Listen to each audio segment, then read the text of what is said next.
sulit ya. Cukup sulit dalam artian kita tuh lebih didikte ketika melakukan proses belajar mengajar. Belajar sih terutama. Nah, jadi ketika kita bertumbuh, kita sulit mengekspresikan diri. Kemudian ketika zaman media sosial datang, mulai dari Friendster, kemudian Facebook, itu membludak. Makanya nggak heran Indonesia itu jadi salah satu negara yang terbanyak pengguna media sosial. Kemudian menyalurkan bakat, nggak masalah, itu malah bagus. Mau menyalurkan bakat dengan menulis, baik offline maupun online. Kemudian berbagi pengetahuan dan media berdakwah ini yang menurut saya mungkin puncaknya di atas alasan kenapa kita menulis. Gitu ya. Lanjut silakan.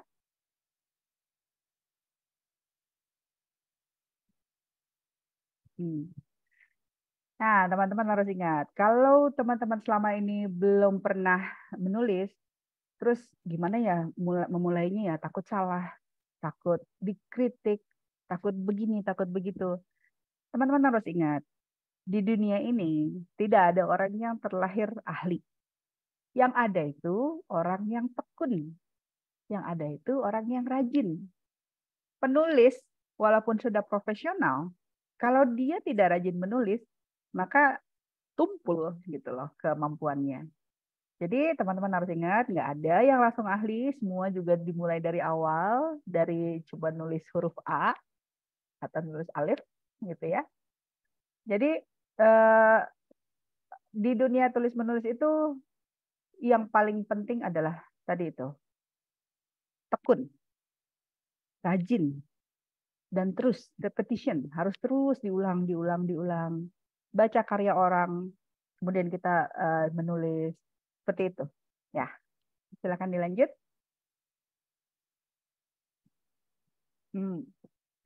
Dan kalau kita sebagai muslimah, insya Allah tujuan kita menulis atau melakukan apapun di dunia ini adalah tujuannya karena Allah.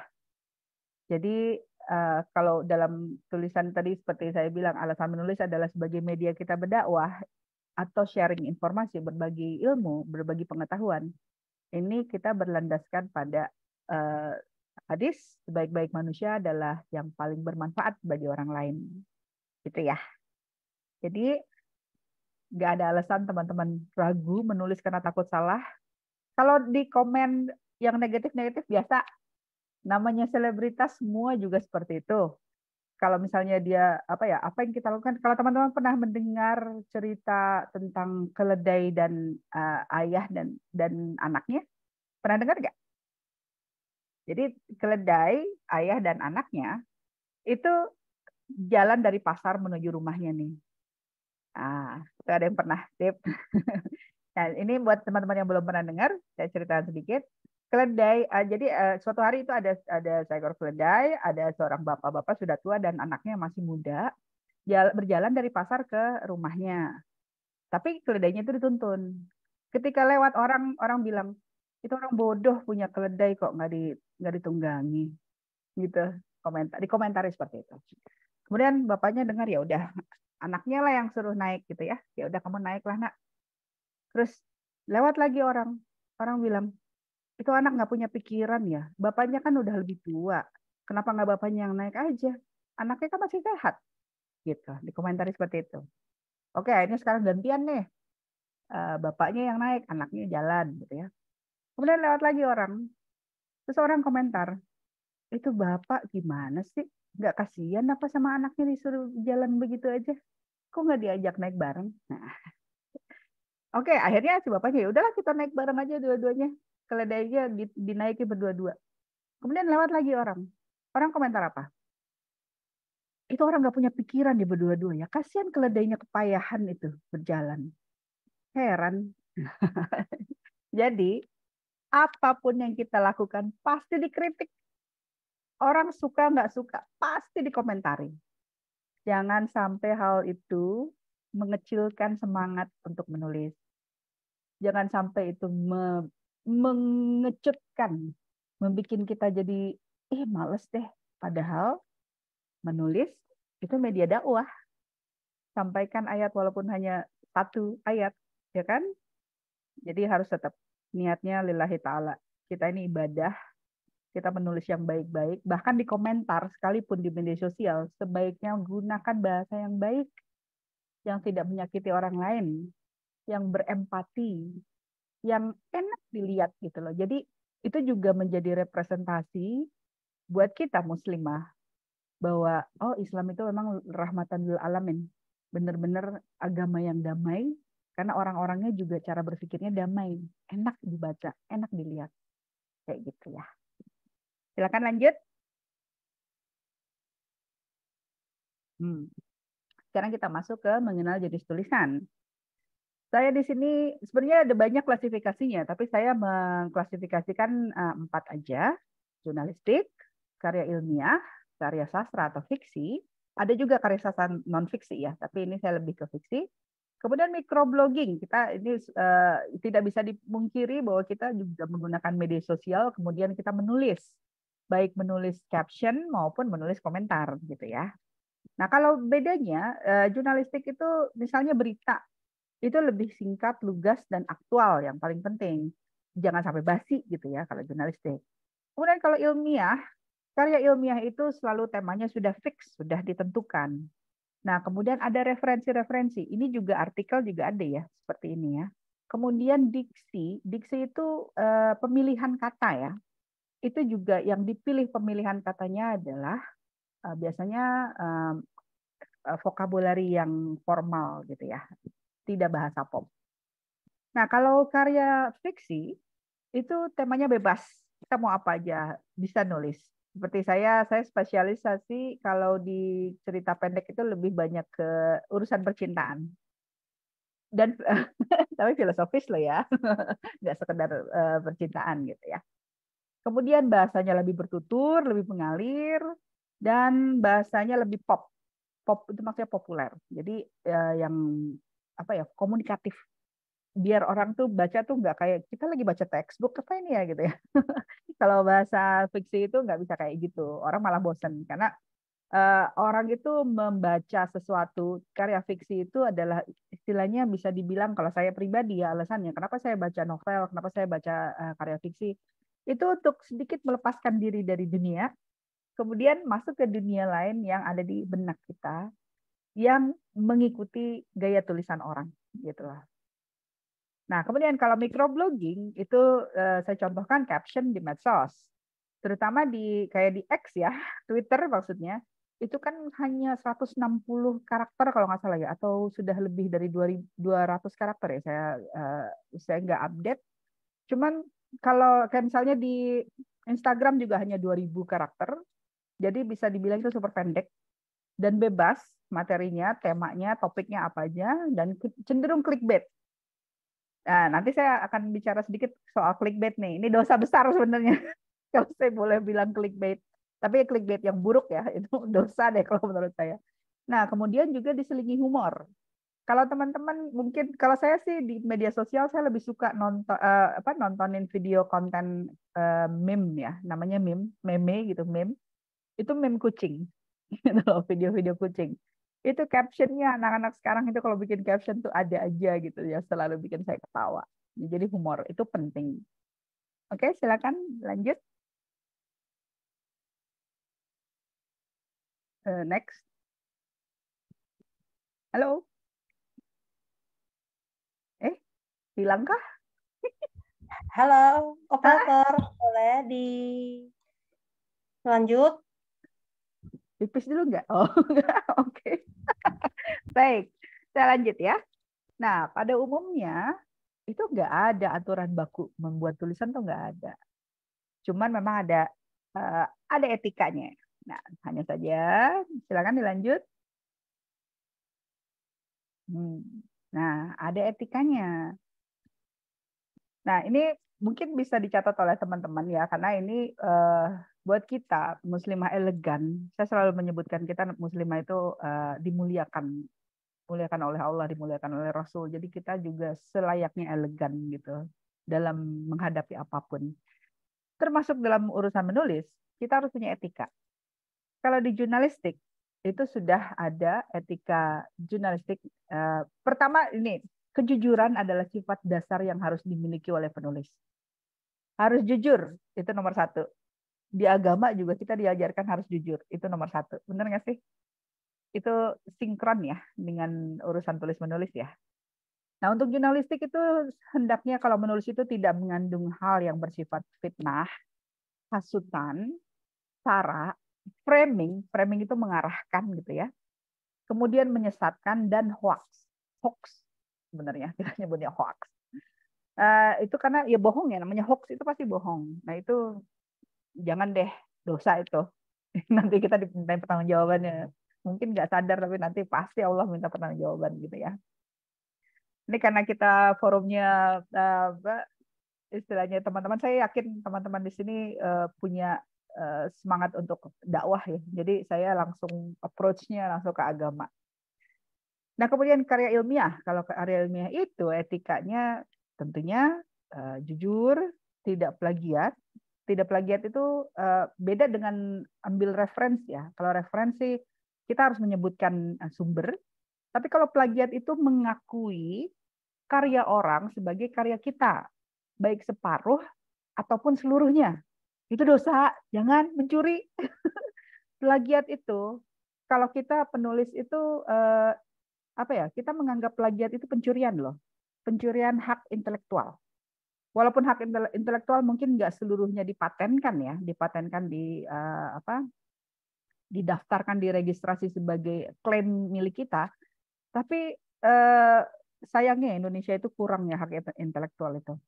Tapi kita sebagai orang yang punya rasa kejujuran itu janganlah ya, kasihan gitu teman-teman yang sudah punya ide original dia cetuskan kemudian kita dompleng lalu kita akui seperti milik kita.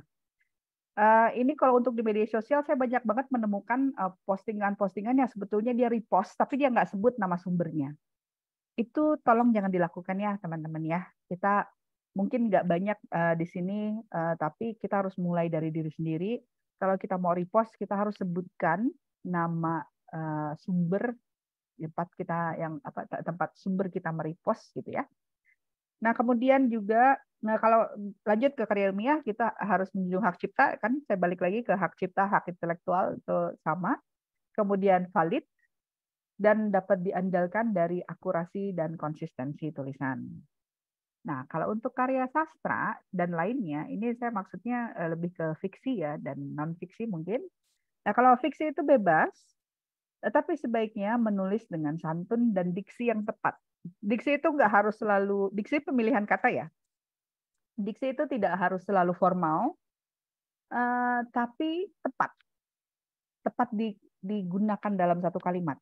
Gitu. Saya dulu sama Mas Wildan, itu kalau kita dia menulis sesuatu, menulis berita atau artikel atau apa, saya waktu itu editornya ya.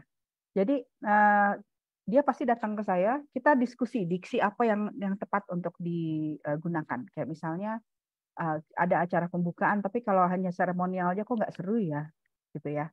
Lalu kita ambil angle, menurut saya angle-nya bagus di sini nih, statement dari menteri misalnya seperti ini nih. Oh bagus, oke.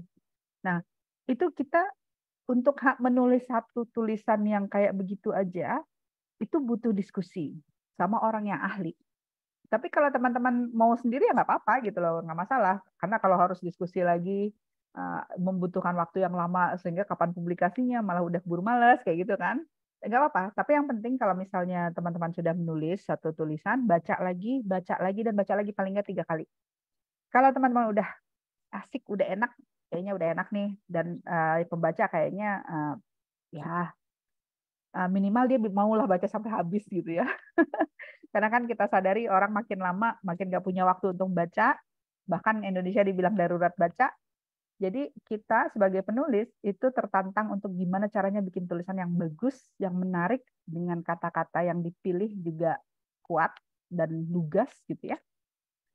Nah, oke, balik ke karya sastra dan lainnya. Nah, untuk bermedsos tidak menggunakan kalimat yang menyakiti atau menyinggung untuk pihak manapun, gitu ya. Nah, ini pada dasarnya bagi muslimah menulis adalah dakwah yang mengajak pembaca untuk berbuat kebaikan. Apa ya? Sudah sudah umum ya kalau misalnya kita mengajak orang kebaikan harus dengan cara yang baik juga dong, ya kan? Kalau kita caranya tidak baik, orang juga apa sih gitu, malas dengerinnya, malah akhirnya nggak tercapai itu tujuan kita ngajak kebaikan, gitu ya, teman-teman ya. Oke, silakan dilanjut. Nah, kalau ini sih mungkin lebih teknis, ya, tips menulis. Pertama itu harus persiapan. Iya dong, harus siap-siap dong. Kita harus menentukan temanya dulu nih, kita mau nulis apa supaya fokus, ya. Kemudian menghimpun referensi dan bahan. Saya yang istilahnya pengalaman menulis itu sudah lebih dari 20 tahun pun, saya nulis itu dari SMP ya. Nulis di mading, namanya majalah dinding, itu dari SMP saya nulis. Berarti kalau benar, saya SMP itu tahun 1989, jadi sebetulnya udah lebih dari 30 tahun nggak sih? Itu aja tetap saya harus pakai referensi, saya harus pakai acuan, itu tetap nggak bisa hilang. Karena nggak, walaupun kita pengetahuan banyak, nggak mungkin terus tiba-tiba jreng gitu loh. Ya apa ya, alurnya kita yang bikin. Tapi kalau idenya itu pasti baca dari tempat lain atau kisah, mendengar kisah dan lain-lain gitu ya. Nah, kemudian yang paling penting adalah meluangkan waktu. Banyak eh, saya banyak melakukan coaching ya dengan teman-teman di lapangan. Kita karena lingkup kerja kita tuh se-Indonesia, kita ada 6.000 fasilitator, bayangin 6.000. Tapi kemudian tenaga ahlinya itu ada sekitar mungkin 300-an orang seluruh Indonesia, mulai dari Aceh sampai Jayapura gitu ya. Itu kita beberapa kali kita melakukan yang namanya EGM, Expert Group Meeting, dan ketika ditanya soal tulisan, itu persoalan utama mereka adalah mereka nggak punya waktu untuk menulis. Coba. Padahal itu pengetahuan yang mereka punya, informasi di lapangan yang mengekspos kerja masyarakat itu jadi terlewat. Itu sayang banget sebetulnya, tapi ya gimana ya, kita nggak bisa maksa. Kan mereka juga sukarela gitu ya. Dan kita hanya mengandalkan informasi dari mereka karena kita nggak bisa tuh datengin satu persatu. Kita tuh ada 269 kota dan kabupaten, kita nggak mungkin datengin satu-satu gitu ya. 11.067 kelurahan kita lokusnya, nggak mungkin kita datangin satu-satu. Jadi yang kita harapkan adalah teman-teman dari lapangan tuh, karena mereka yang paling tahu kondisi di lapangan. Nah, tapi kalau mereka nggak punya waktu ya kelewat lah.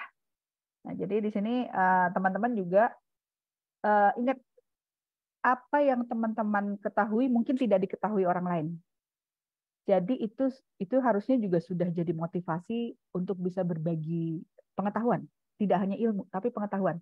Di lokasi saya, di tempat saya ada ini loh, kerajinan bikin sarung loh. Keren deh.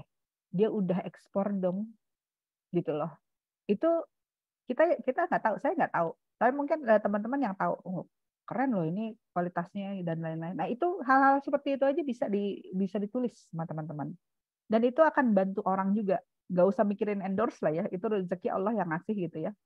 Tapi yang paling penting adalah kita bermanfaat untuk orang terdekat kita, lingkungan terdekat kita gitu.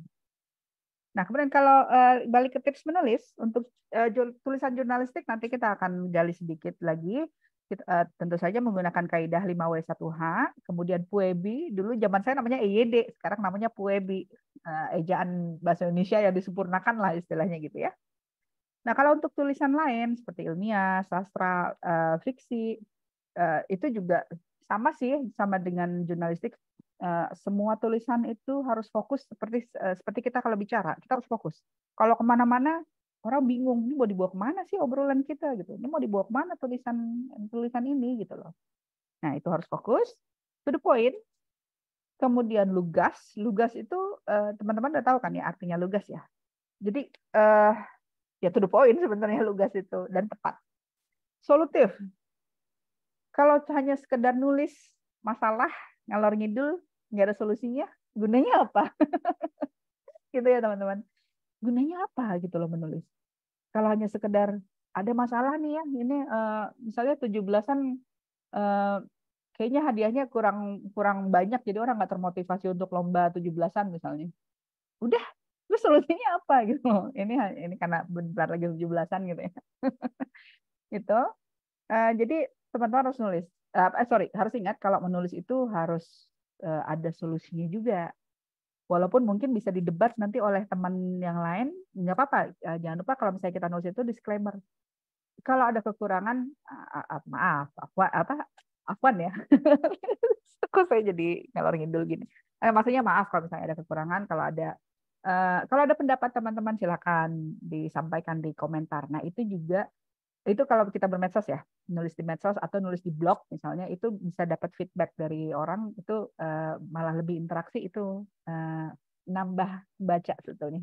Itu tips yang bagus. Nah, kalau untuk tulisan jurnalistik itu fix biasanya dia dipublikasi untuk offline maupun online, dan itu media massa ya. Nah, kalau tadi tulisan lain, ilmiah, sastra, fiksi, itu bisa dipublikasi di media sosial, bisa di media massa, bisa juga di media pribadi, blog, Facebook. Saya nggak meremehkan Facebook loh ya. Facebook juga itu juga media kita menulis. Walaupun itu media sosial, tapi tetap kaidah-kaidahnya, etika-etikanya kita tetap harus pegang. Ya, itu pesan dari saya sih. Silakan lanjut.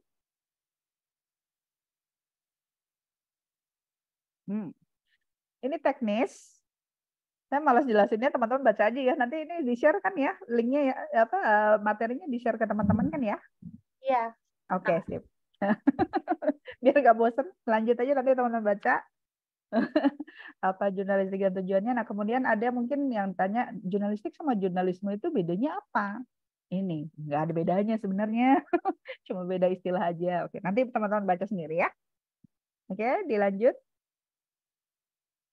Nah, kemudian tulisan yang termasuk karya jurnalistik ada ini. Nanti detailnya silakan dibaca. Berita, news harus tidak memihak, tidak boleh opini, akurat, memiliki nilai berita, nilai jual, value, aktual, penting, menarik gitu ya. Tidak beropini, tadi saya bilang. Tidak beropini, menggunakan 5W1H dan format piramida terbalik. Terus KISS. Keep it short and simple, tapi ya, bukan ngomong. Nah, kemudian ada juga editorial.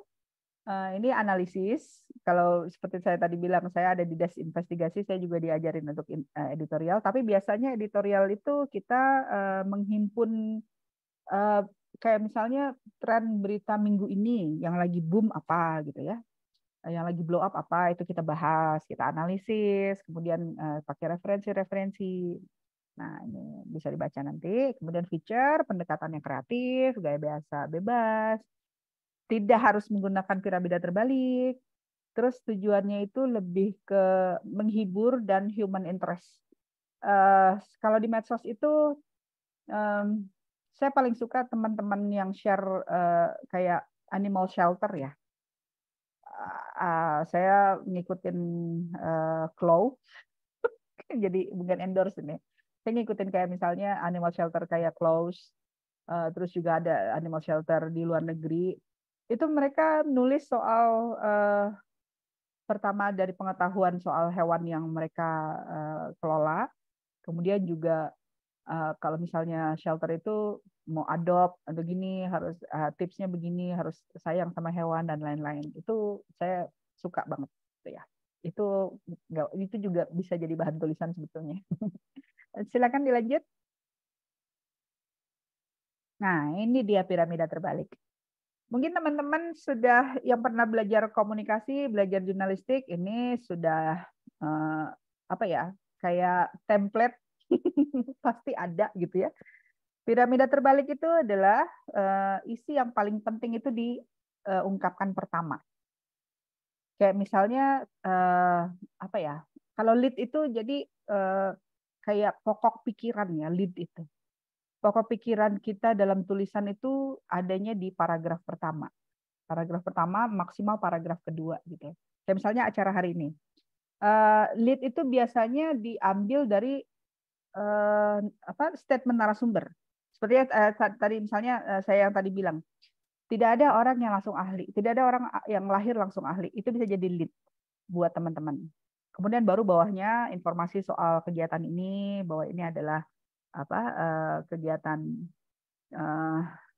seminar Muslimah menulis bertema ini, diikuti oleh sekian, tanggal segini, itu 5W1H itu maksudnya. Ya, itu di paragraf 1-2 bisa dimasukkan. Nah, kemudian berikutnya adalah informasi penunjang lead. Itu istilahnya kalau lontong itu isinya lah adalah gitu ya, opsional, ada isi ada enggak gitu ya. Kenapa jadi lontong ini? Arem-arem maksudnya jadi lapar kan. Nah, ini bisa menjelaskan lebih lengkap lagi dari sekedar 5W1H. Kalau 5W1H itu kan lugas ya, to the point, tak tak tak tak gitu ya. Nah, isi informasi penunjang ini penjelasan lebih detailnya, di breakdown lagi, bahwa narasumbernya adalah saya misalnya gitu ya, kemudian Nina adalah bla bla bla bla bla, track recordnya ini itu informasi supaya memvalidkan tulisan bahwa oke, orang ini adalah orang yang berkapasitas untuk bicara seperti ini gitu misalnya. Nah, keterangan tambahan juga bisa dimasukkan, tambahan lagi informasi yang lebih breakdown lagi. Nah, kemudian pelengkap itu istilahnya kalau saya dulu menyebutnya bahasa bunga-bunga. Bunga-bunga aja, misalnya peserta naik turun, kadang-kadang 27, kadang-kadang 32 gitu. Sebenarnya nggak penting diketahui, tapi ya udah nggak apa-apa lah butuh pelengkap. Nah, kalau di media, saya dulu karena dicetak, saya tahu banget space itu ruang tulisan itu ada harga. Jadi ketika misalnya mereka layout itu, setelah kita nulis setor berita, diedit oleh redaktur, kemudian masuk ke layout kan ya. Layout itu ngelihat, penuhan nih, gue cut ya bawahnya. Pasti yang bawahnya, pasti yang di-cut itu bawah. Nah, ini yang saya bilang pelengkap. Jadi, kalaupun misalnya itu tulisan di-cut, itu nggak akan menghilangkan value tulisan tersebut gitu loh. Tapi kalau karena kita medianya lebih ke online, yang space-nya itu bebas, ya nggak apa-apa, masukin aja ya. Oke, dilanjut, silakan. Nah, ini 5W1H. Kalau dulu pemret saya bilang 5W1H itu weleh weleh weleh weleh weleh. Padahal enggak. Sebenarnya 5W1H mungkin teman-teman udah pernah tahu, ada what, ada where, when, who, why, dan how. Kenapa harus bahasa Inggris sih? Yang gampang soalnya. Saya belum pernah nemuin yang bahasa Indonesianya gitu. Ya, what itu jelas apa, fokus tulisan tersebut apa sih yang ditulis itu tuh apa gitu ya. Kemudian where, di mana kejadiannya. Ini lebih ke berita ya. Where. Terus when, kapan. Untuk gini, soalnya kenapa where? Kenapa where itu penting banget untuk ditulis gini. Misalnya Anda baca ada kejadian gempa bumi. Hah? Kapan? Di mana? Nah, kan? Itu pasti orang pengen tahu. Where? Di mana? Oh, di San Francisco. Jauh lah. Tapi ada martabak nggak ya di sana? Misalnya kayak gitu ya. Tapi udahlah itu out of topic. Maksudnya where? Oke, oh jadi ternyata gempanya di San Francisco. Tapi kapan? Oh ya tahun 70. Ya, ngapain juga dibahas sekarang misalnya pembaca memutuskan udahlah nggak jadi baca. Nah, itu kan juga selera pembacanya ya. Tapi kalau dia gitu ya dulu 70-an itu 60 70 itu ada gempa besar ya. Jadi dia terusin baca itu sih terserah ya. Nah, tapi itu penting ditulis. Apa kejadiannya? Di mana? Kapan?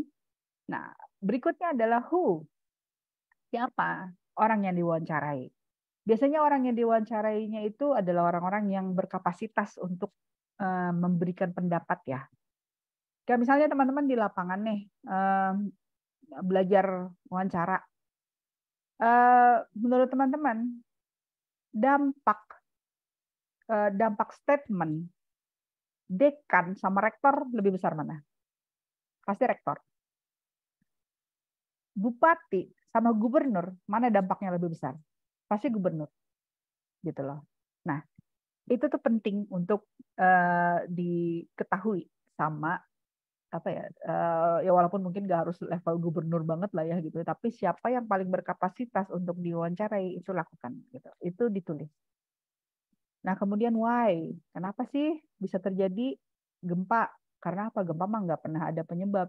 Tapi kalau di agama, balik nih ke agama. Gempa itu biasanya karena apa ya? Di salah satu ayat Quran ya, saya lupa nama suratnya, tapi saya pernah baca bahwa ketika manusia itu sudah banyak berbuat dosa, maka bumi juga bergetar takutan akan amarah Allah. Makanya gempa. Tapi itu hanya kalangan kita aja yang paham ya. Maksudnya hanya muslim aja yang paham. Itu why. Tapi kalau teman-teman mau nulis hal seperti itu agak di ini ya, karena kita harus sadar market itu, publik itu tidak semuanya muslim, ada juga non muslim, ada juga yang ateis bahkan atau agnostik.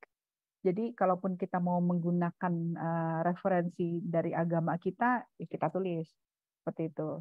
Ini adalah kepercayaan kita.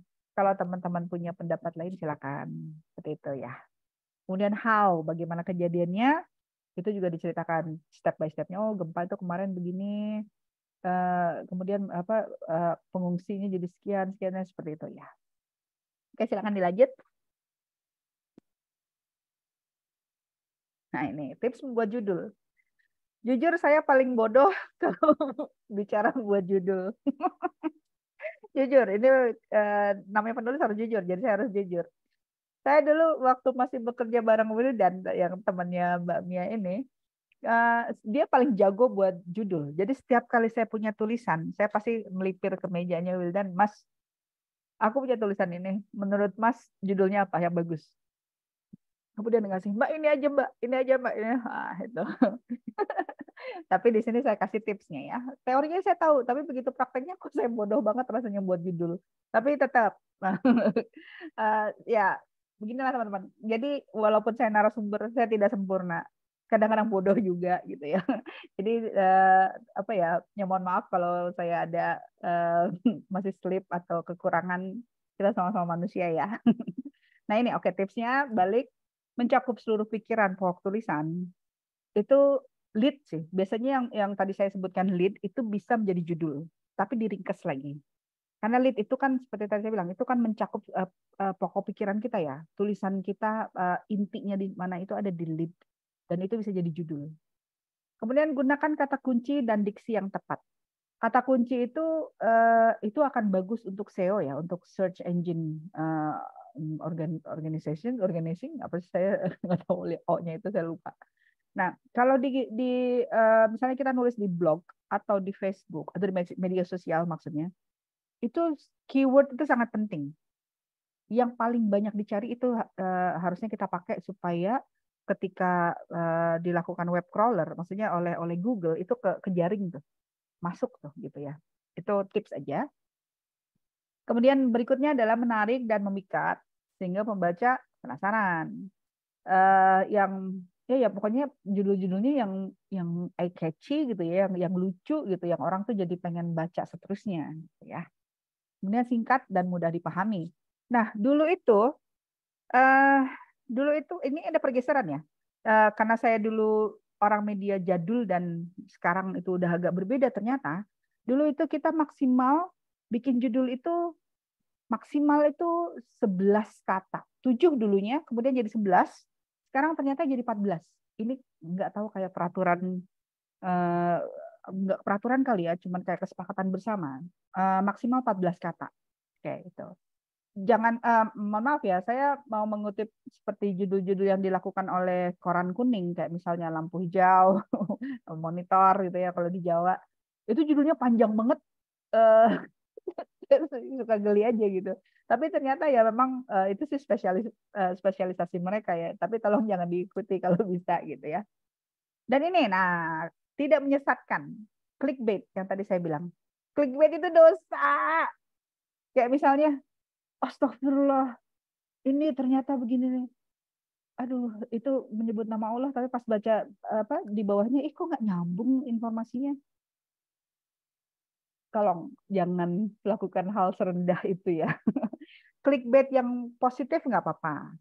Clickbait dalam artian bukan clickbait ya. Kalau positif itu jadinya yang menarik dan memikat. Tapi kalau clickbait udah saya bisa bilang clickbait itu dosa, beneran dosa.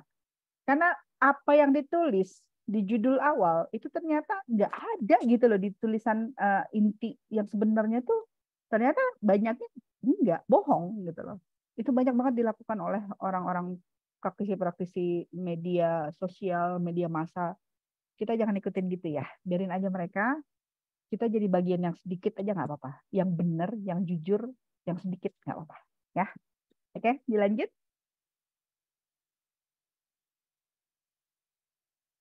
Oke, nah ini contoh-contoh judul. Kucing lagi, karena saya suka kucing. Ini yang menarik ya, misalnya 5 cara mengatasi kucing peliharaan yang sedang stres, ya kan? Saya menemukan tips-tips apa ya, judul-judul yang pakai angka itu menarik. Kalau misalnya kita mau nulis tips atau pengetahuan gitu ya. 7 aroma yang tidak disukai kucing, ada pisang dan kopi. Wah, ternyata gitu ya. Kan menarik kan judulnya. Jadi pengen baca kan? Nah, kemudian 7 alasan kenapa kucing suka garuk dinding dan furnitur. Oh ya, ngomongin kucing, saya punya kucing 2 di rumah dan ya furnitur saya rusak. Di pinggir, di bangku, di kasur itu hancur pokoknya. Tapi ya udahlah. Kenapa jadi curhat? Oke, oke lanjut. Nah, ini sekarang bicara karya ilmiah. Saya sertakan ini di sini sebenarnya ini bukan bukan pure keahlian saya, tapi saya sadari mungkin teman-teman ada yang akademisi, jadi karya ilmiah mungkin apa ya penting juga untuk dibahas. Satu-satunya karya ilmiah yang saya lakukan dulu itu hanya skripsi aja, tapi nggak tahu mungkin nanti tesis gitu ya, insya Allah. Saya belum S2 sayangnya, insya Allah ada rezeki ke depannya. Nah, kalau karya ilmiah ini teman-teman bisa baca, ada cover, ada judul, daftar isi, bab 1, bab 2, pendahuluan landasan teori, pembahasan penutup daftar pustaka. Nanti teman-teman baca aja ya. Kita dikejar waktu juga. Silakan dilanjut. Nah, ini juga rinciannya, bab pendahuluan itu apa aja, landasan teori apa aja, pembahasan penutup pustaka ya. Itu aja sih. Nanti silakan dibaca ya. Dilanjut lagi. Nah, ini sastra, fiksi dan non-fiksi. Ini saya hanya memaparkan uh, terjemahan dari KBBI. Saya selalu pakai KBBI untuk tulisan apapun, untuk mengecek bahwa itu bahasa baku atau tidak. Dan kalau teman-teman mau ngecek, kita itu EYD atau PUEBI, itu ternyata setiap 3 tahun sekali itu diupdate. Hanya ada di Indonesia ya. 3 tahun sekali itu diupdate. Saya bisa bilang saya ngefans banget sama Ivan Lanin ya. Ivan Lanin itu dia editor editor bangsa lah kalau menurut saya ya. Dia juga yang mengelola Wikipedia Indonesia dan apapun yang dia tulis itu saya apa ya? Saya percaya itu adalah PUEBI terkini gitu ya, EYD terkini yang digunakan. Nah, di sini saya apa definisi sastra ini bahasa yang dipakai kitab-kitab bukan bahasa sehari-hari itu sastra. Nah, kemudian fiksi adalah cerita rekaan, roman, novel dan sebagainya, khayalan, tidak berdasar kenyataan. Non fiksi adalah tidak fiksi tapi berdasarkan fakta dan kenyataan seperti karya sastra, karangan dan sebagainya. Saya dilanjut. Nah, ini bagian favorit saya, jenis tulisan fiksi. Saya spesialis di sini. Eh, Fiksi itu ternyata ada beberapa. Ada fiksi historis, ada fiksi biografis, sains, cerita sci-fi ya kalau kita ini apa fiksi sains itu. Cerita pendek, ini spesialis saya. Novelet, novelet itu seperti cerpen tapi lebih panjang daripada cerpen, tapi lebih pendek daripada novel. Kemudian novel, roman, novel favorit saya itu Lord of the Ring. Harry Potter juga, tapi saya lebih suka Lord of the Rings, tulisannya J.R.R. Tolkien. Kemudian cerita anak, novel remaja, ciklit gitu ya. Dongeng, fabel, hikayat, legenda, mitos ini, myth gitu ya. Kalau bahasa Inggrisnya, kemudian cerita jenaka dan cerita perumpamaan. Nah, kalau fiksi historis ini ternyata saya pernah baca beberapa buku fiksi yang dia mengambil latar belakang sejarah, tapi itu disempilkan cerita yang nggak beneran gitu. Kayak misalnya saya baca tuh, aduh saya lupa ya. Pokoknya latar belakangnya adalah sejarah Makassar ya. Makassar waktu itu sedang berperang dengan Bone, ya Bone dan Makassar waktu itu ada bentrok dengan Belanda. Nah itu dimasukkan cerita fiksi. Itu suka banget, tapi saya lupa judulnya. Udah lama banget tuh saya baca. Kemudian kalau fiksi biografis itu seperti historis, tapi berdasarkan fakta biografis. Jadi ngambil latar belakang kayak misalnya Presiden Soekarno, nah Bung Karno penyambung lidah rakyat gitu ya. Mungkin dia memasukkan fiksi-fiksinya di situ. Nah kemudian cerpen, cerpen itu benar-benar bebas, bentuk prosa pendek, bebas mau nulis tentang apa aja, hayu, gitu ya. Novelet seperti tadi saya bilang, karya panjang yang tulisannya lebih panjang dari cerpen. Kayak misalnya kalau cerpen itu sekitar 1.500 karakter, novelet itu lebih kali ya, ada 2.500-an karakter gitu ya. Kalau novel kan bisa sampai 7.500 sampai 10.000 karakter karena dia tebel gitu ya. Bahkan mungkin nggak terhingga gitu ya. Nah, kalau cerita anak itu saya suka saya punya teman yang dia ilustrator buku anak. Nah, ini juga bagus-bagus banget. Ini kalau pernah dengar Kang Iwok, nah, itu teman saya, Iwok Apkari. Itu ya. Nama depan belakang saya cuma tahu Kang Iwok namanya. Nah, itu novel remaja seperti yang tulis Kang Vidi Baik. Vidi Baik juga teman saya, teman komunitas blogger dulu kita. Kemudian dongeng, dongeng cerita sepenuhnya hasil imajinasi. Ya. Kemudian fabel, fabel itu yang hubungannya dengan hewan ya, cerita-cerita tentang hewan yang diimpersonasikan sebagai manusia gitu ya, seperti kancil dan buaya, ada dialognya, ugly duckling gitu dan sebagainya. Kalau hikayat itu sastra lama Melayu ya, saya dulu waktu belajar SMP itu diajarin hikayat-hikayat itu jujur pegel karena bahasanya tuh luar biasa, menurut saya luar biasa. Tapi waktu itu saya masih SMP belajar hikayat itu capek banget bacanya. Bahasanya tuh romantis banget. Romantisnya tapi romantis bukan romantis apa ya, kayak cinta-cintaan ya. Romantis lebih ke gimana ya? Sosial gitu loh. Bahasanya tuh bagus banget yang dipakai. Uh, tapi kalau di sini hikayat tuh ada sastra lama Melayu berbentuk karangan bebas, isi cerita mengenai undang-undang. Saya belum pernah nemunya, tapi rata-rata apa maksudnya definisinya seperti itu. Kemudian legenda. Nah, kalau legenda teman-teman pasti tahu dong. Legenda itu kayak ada Tangkuban Perahu, Malin Kundang, Roro Jonggrang gitu ya. Itu fiksi.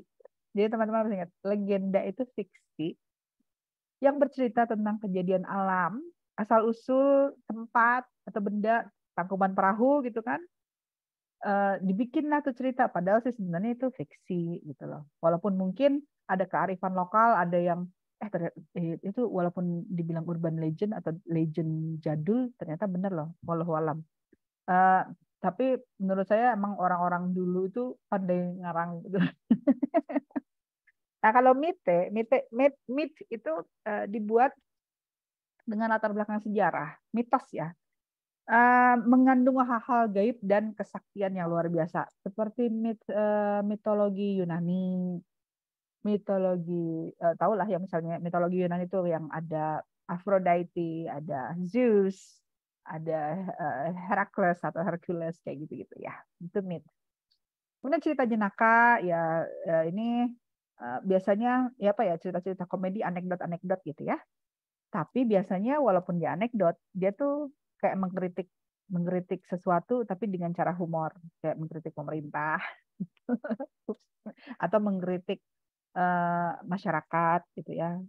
Ada hal-hal yang uh, apa pengen diprotes oleh penulis tersebut tapi dengan gaya bercanda, dengan gaya uh, ya lucu-lucuan gitu. Nah, kemudian cerita perumpamaan. Ini kalau teman-teman pernah dengar seperti cerita Abu Nawas, itu philosophical gitu. Itu perumpamaan. Jadi sebenarnya sih Abu Nawas tuh nggak ada kan, maksudnya dia hanya karakter karangan. Nah, tapi Abu Nawas dengan sang raja kayak gitu tuh perumpamaan. Jadi ada moral of the story-nya gitu. Oke, silakan dilanjut.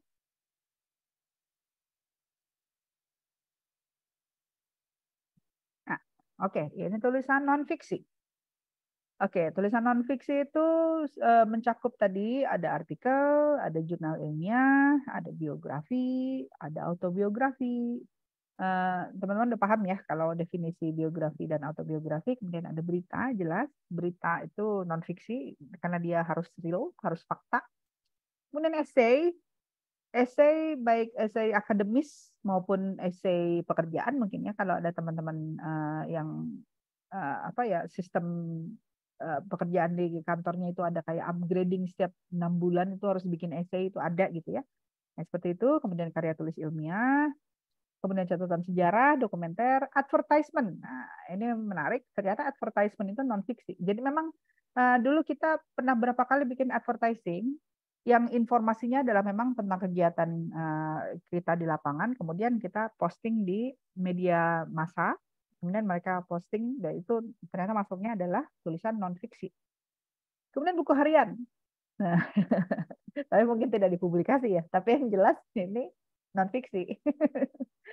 Kemudian surat dan resep masakan. Nah, tolong teman-teman jangan apa ya resep masakan itu masuknya non fiksi ya, jangan yang fiksi ya.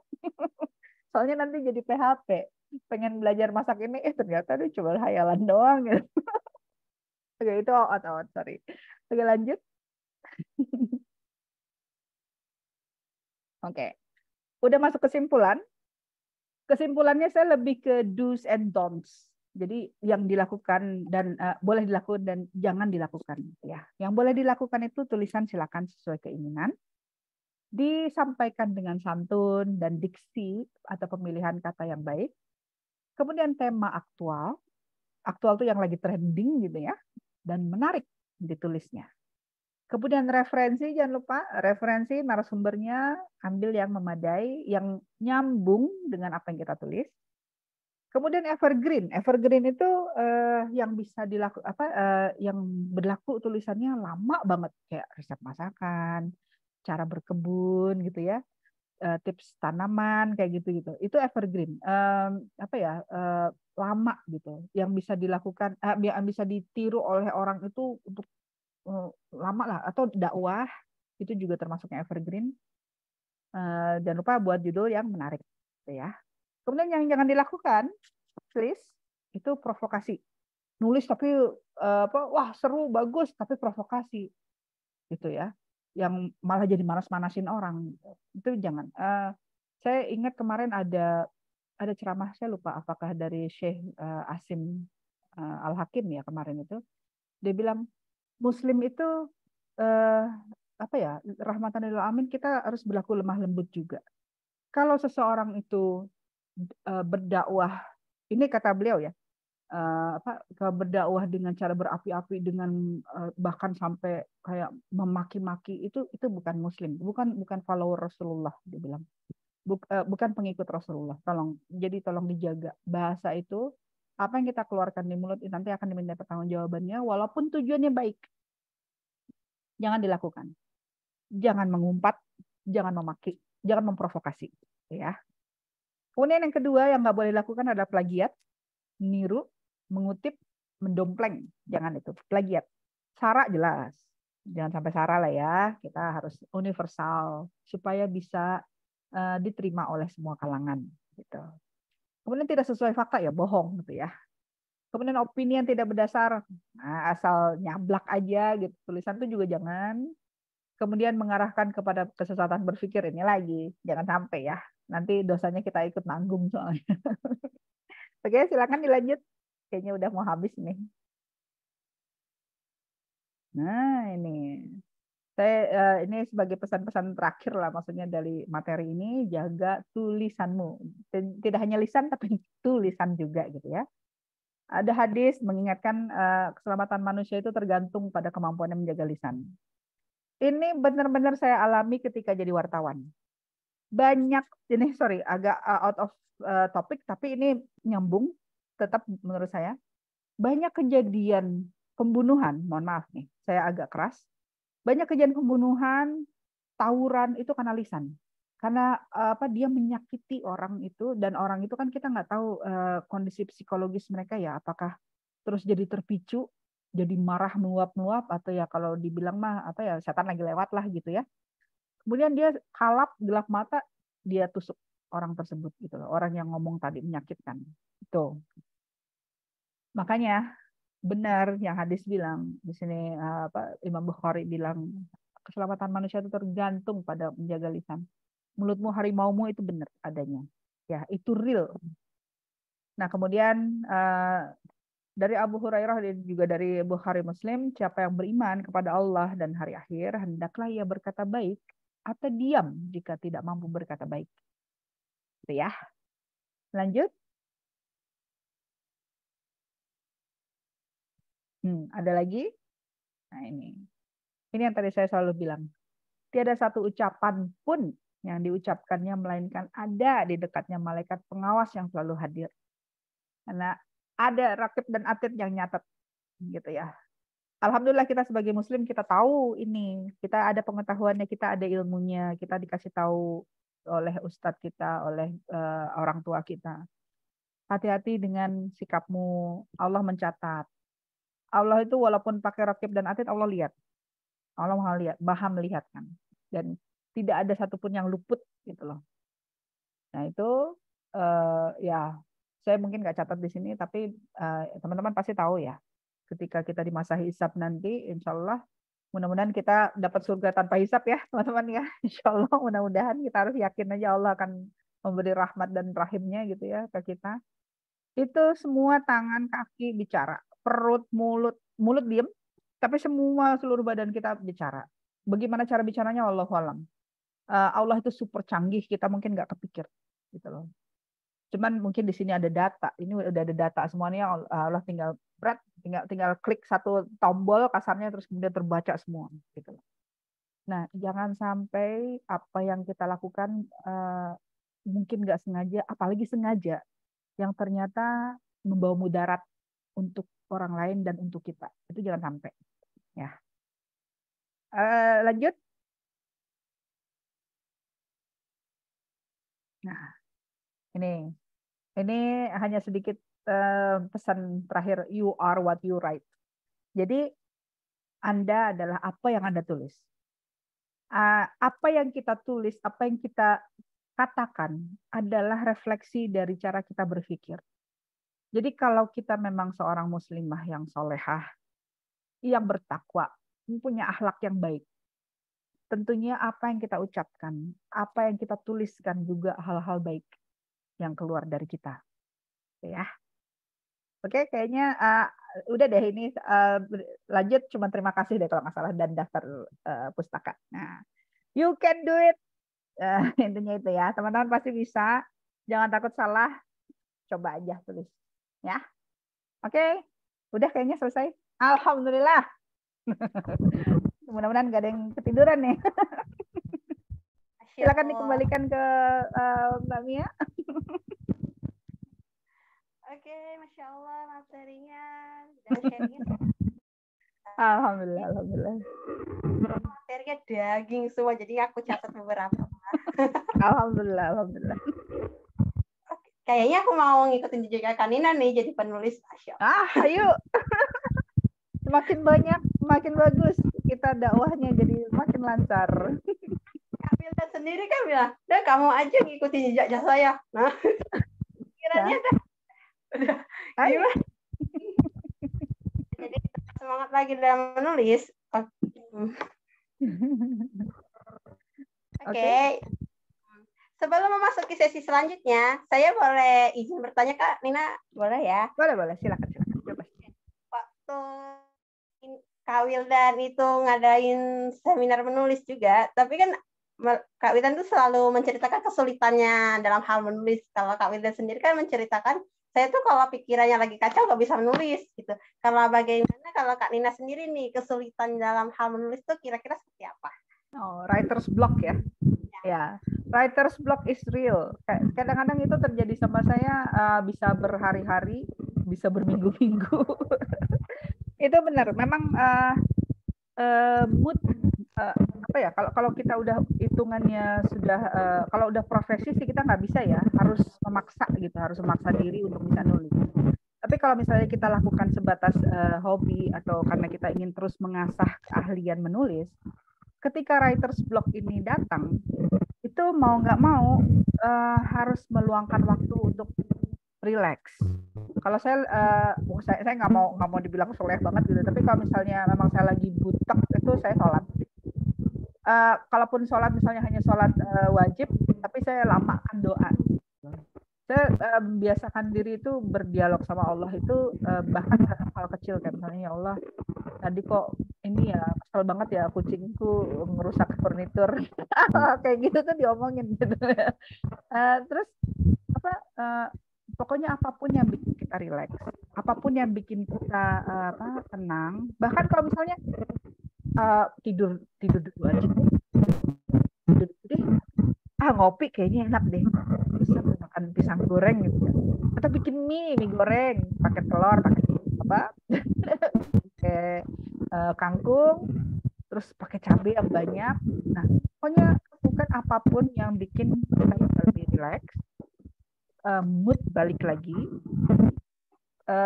Kemudian kalau misalnya pengen tune in tetap sama apa yang pengen kita tulis itu, kita baca tulisan orang, lihat ke media sosial kayak gitu. Nah itu salah 4 ya berarti tips kalau misalnya ada writer's block.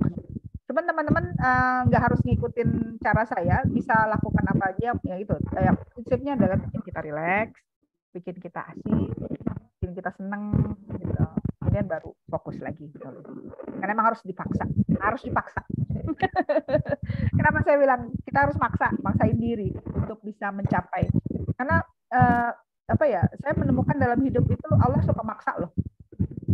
Nah, mungkin teman-teman kaget, kok suka maksa? Iya loh, Allah suka maksa. Kenapa? Untuk kebaikan kita. Kayak misalnya, kenapa sholat itu ada waktunya? Untuk dipaksa.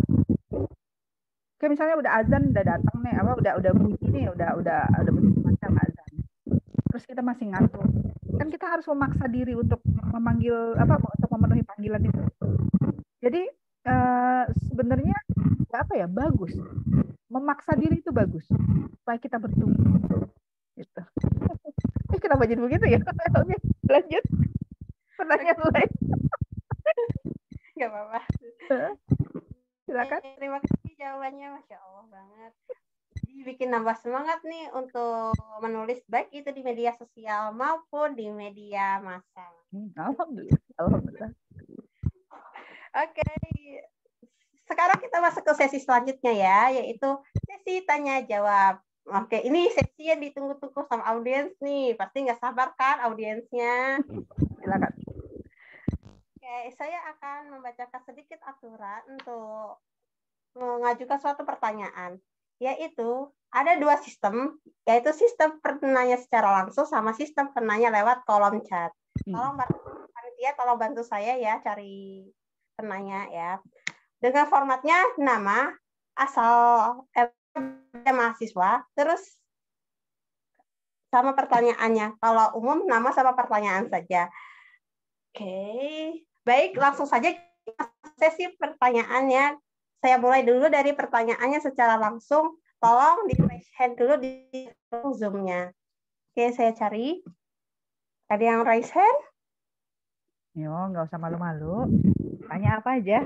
Mau nanya harga bawang sekarang juga apa? Harga telur sekarang ternyata 35.000 ya. Ampun, mahal banget loh. Gak ada yang raise hand nih, beneran. Pada malu apa? Apa panitia lain mau bertanya? Boleh, silakan. Silakan. Anak kos nangis denger harga telur. Serius loh, itu harga telur sekarang mahal banget. Kemarin saya lihat ternyata sekilo 35.000 dong di Jakarta. Ya Allah, hidup makin berat ya teman-teman. Apalagi emak-emak kayak gini. Ya silakan. Oh, Eva Ardania. Oke. Boleh. Ya, Assalamualaikum. Waalaikumsalam warahmatullahi wabarakatuh. Aku mau nanya nih Mbak, kalau misalkan kita sebagai pemula gitu mau mencoba, itu menurut Mbak itu media yang tepat untuk pemula itu apa, Mbak? Misalnya untuk seperti itu. Terus juga sama kalau pas awal Mbak menulis itu Mbak membuat timeline gitu, kayak misalnya ada jadwal untuk mencari literasinya, terus ada waktu khusus gak Mbak untuk kayak misalkan nulis itu di jam-jam berapa? Ya itu Mbak. Oke. Kasih Mbak. Sama-sama. Terima kasih pertanyaannya. Langsung saya jawab aja kali ya Mbak Mia ya. Langsung aja nggak apa-apa. Oke, siap. Awal menulis dulu awal menulis itu saya bebas, nggak pakai mikir macam-macam. Saya pertama yang saya tulis adalah apa yang saya temui di hari itu. Saya seperti nulis diary. Misalnya tadi saya saya ngantor gitu ya. Tadi ngantor itu perjalanannya dari saya rumah di Tangerang Selatan, kantor saya di Jakarta Selatan, Jakarta Pusat. Itu tadi berangkat jam sekian, di bus itu tidur, kemudian ada dengar suara ringtone yang yang ear catchy, yang bikin pengen joget gitu rasanya, pengen teriak bahkan. Nah itu hal-hal ringan seperti itu aja dulu, nggak usah dipikirkan terlalu berat, nggak usah nanti harus pakai gimana ya judulnya ya, harus usah itu. Tulis saja dulu apa yang ada di pikiran, biarkan mengalir, walaupun misalnya mungkin saya alurnya masih ngacak-ngacak nih, nggak apa-apa, tulis aja dulu. Kenapa? Ide itu berharga banget, jangan sampai kelewat. Ya. Apapun ide yang ada di kepala itu ilham gitu istilahnya. Itu datang apalagi kalau misalnya ternyata ujungnya ada kebaikan di situ. Itu tulis dulu. Nah, beda kalau misalnya udah mulai advance nih. Kalau mulai advance misalnya karena karena tadi ditanyakan apakah ada timeline-nya dan ada waktu khusus. Nah, kalau misalnya kita udah lebih ke jenjang yang lebih serius dalam artian sorry ini ada yang jualan di belakang. Tukang jualan lewat ini. Nah, kalau misalnya teman-teman udah pada tahap misalnya kita harus bikin essay, itu ya mau nggak mau kita harus cari datanya dulu ya kan, atau mau bikin tulisan yang lebih serius nih karena saya pengen ngomong soal kenapa dalam society itu, mohon maaf saya karena single parent ya, kenapa dalam society itu selalu menganggap janda itu lucu, kenapa selalu menghina, padahal mereka nggak tahu apa yang dialami oleh orang, kenapa dia sampai, apakah dia bercerai mati, apakah bercerai hidup, kenapa sampai dia ke tahap itu, pasti bukan hal yang mudah. Itu kan serius tuh topiknya ya, temanya serius kan. Nah itu baru boleh dengan ambil referensi, tanya orang yang pernah berpengalaman, kemudian apa yang dia hadapi, itu baru bisa. Dan kalau mau ngomongin waktu khusus, nggak ada waktu khusus. Bahkan semalam nih, ini real story ya, karena semalam itu saya sempat komunikasi dengan Mbak Mia ngomongin soal kapan terakhir nulis. Saya selalu nulis gitu loh, sampai terakhir itu kalau untuk tulisan pribadi itu Mei saya ngebahas soal Bihun dan Soun kan, hal itu aja ringan banget gitu tulisan saya gitu ya, apa sih bedanya Bihun sama Soun gitu kan. Dan itu tercetus dari obrolan saya dengan sahabat saya. Sahabat saya punya sahabat orang, mohon maaf nggak bermaksud ujub atau apa ya. Sahabat saya orang Polandia, dia tinggal di Indonesia, nikah dengan orang Bandung, tapi bahasa Indonesianya belum pandai, masih bahasa Inggris. Nah waktu kemarin sempat saya suatu hari itu dia ngobrolin soal Bihun dan Soun itu bedanya apa. Saya sampai neliti, saya sampai googling. Bihun itu bahannya apa, Soun itu apa, kemudian saya jadiin tulisan. Itu hal ringan, dan itu bisa dibilang untuk profesional seperti saya tetap lakukan itu gitu. Nggak nyombong ya, mohon maaf, bukan maksud sombong. Nah itu saya tulis, walaupun dalam tulisannya sih saya pakai bahasa Inggris ya. Saya nulis di blog itu banyakkan pakai bahasa Inggris, bukannya untuk bersombong-sombong, bukan. Saya benar-benar sedang melatih, karena saya melatih, membiasakan diri berbahasa asing saya istilahnya range cakupan dakwah saya, cakupan ajakan kebaikan saya lebih besar dan dibaca oleh orang asing juga gitu. Kalau makanya waktu khusus itu nggak ada. Malam itu habis ngobrol sama Mbak Mia jam 12 jam 11:45 saya masih nggak bisa tidur, terus saya nulis. Itu karena idenya datang jam itu, karena Mbak Mia nanya kalian nulisnya sampai terakhir kapan? Mei saya masih nulis yang Bihun Sohon itu. Kalau di kerjaan sih sampai Juni saya masih nulis berita soal seminar nasional waktu itu ya. Kita lakukan seminar nasional tanggal 19 dan 20 Juni itu saya masih nulis beritanya sampai tanggal 22. Jadi masih grace ya, kemarin itu Juni 2023 gitu ya. Terus dan semalam akhirnya saya nulis judulnya Sahabat Senyawa. Oh, anjir, gaya banget. Itu cerpen. Cerita pendek saya nulis. Kalau misalnya teman-teman mau ngelihat di blog ada, saya udah bikin di blog saya prustapina.com. Itu bisa dibaca. Sahabat Senyawa apa sih isinya? Silakan dibaca. Jadi nggak ada waktu khusus ya. Cuman emang kita harus alhamdulillah sekarang udah zamannya HP nih. Jadi kalau misalnya ada ide langsung aja tulis pakai notepad atau apa gitu ya, tulis. Gitu ya. Beneran deh, ide itu berharga karena dia nggak akan datang 2 kali, percaya. Nggak akan datang 2 kali. Apalagi untuk pemula, cepet tulis. Ada ide nih, tulis. Nanti baru bisa dikembangkan kemudian. Jangan takut salah, jangan takut dikritik, tulis aja dulu ya. Itu yang Mbak Eva. Terima kasih jawabannya. Apakah Eva? Silakan yang lain. Apa mau disanggah? Terima kasih Mbak. Sama-sama, alhamdulillah. Ada yang mau nambahin silakan. Kayaknya teman-teman di sini ada yang pernah nulis atau juga bahkan langsung dakwah ya. Mau dong saya belajar. Silakan. Ada lagi yang mau ingin bertanya, teman-teman? Satu lagi, insya Allah. Ya, satu lagi yang mau bertanya sama Kak. Oke, ini perkenalkan. Ini siapa nih? Sebentar.